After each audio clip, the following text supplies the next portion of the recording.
میکنیم صنعتکار استرادای تاجیک بلبل خوشصدا که امروز تنها به خاطر فراغت شما با این بارگاه قدم رنج نمودند، تنها به خاطر دوست داشتنی و خردمندی شما شاه و ملکه امروزه را مبارک میگویند. این هم باشد دوستان عزیز.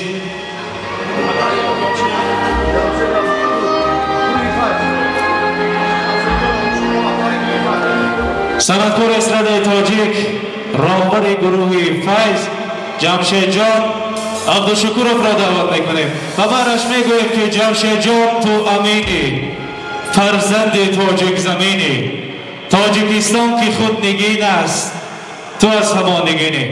استقبال میگیریم.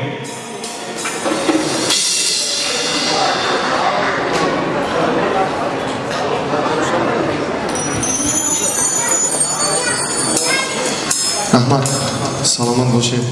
خوش آمدید از مهمانان عروس و داماد با بخش مرحمت سرودای ما برای شما. سرودی مادر برای مادران مرحمت از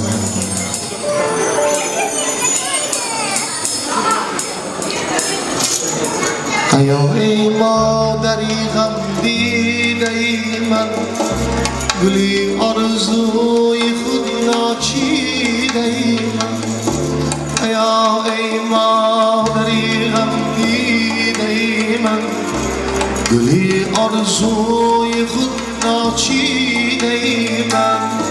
بس غمهای دنیا را چشیدی، عذابهای زی بحر ما چشیدی.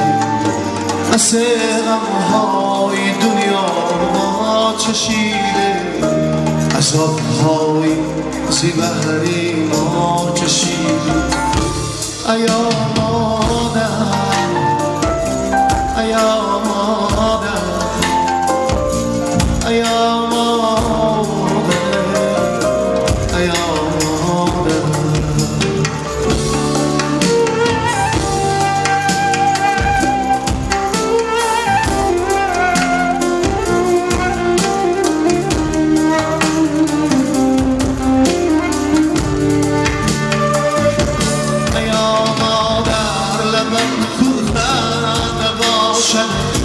روحی رویت مهی تابنده باشد.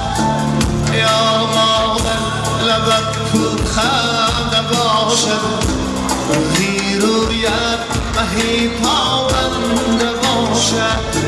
برای ما زحمت ها کشیدی، وفایت سر ارزنده باشد.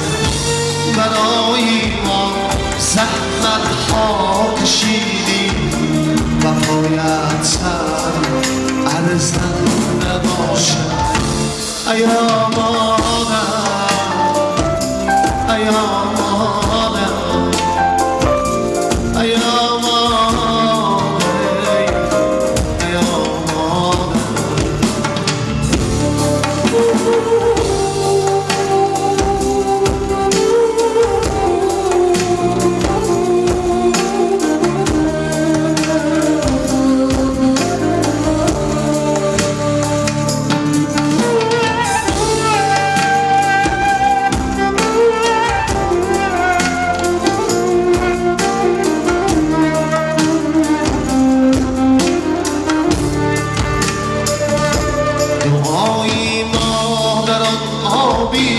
حیات است نشانی راهی نجات است. دعای مادران آبی حیات است، همان نشانی راهی نجات است. خدا را شکر گویم هر شب روز که داره مادری غمخوار دلسوز. خدا را شکر گویم هر شب روز که داره مادری غمخوار دلسوز.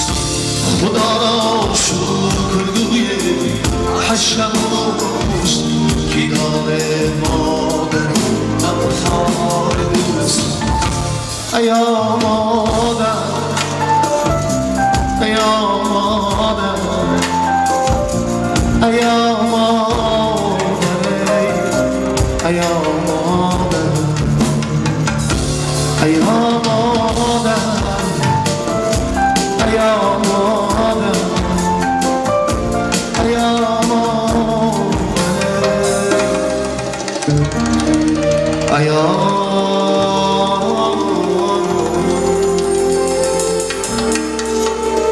ما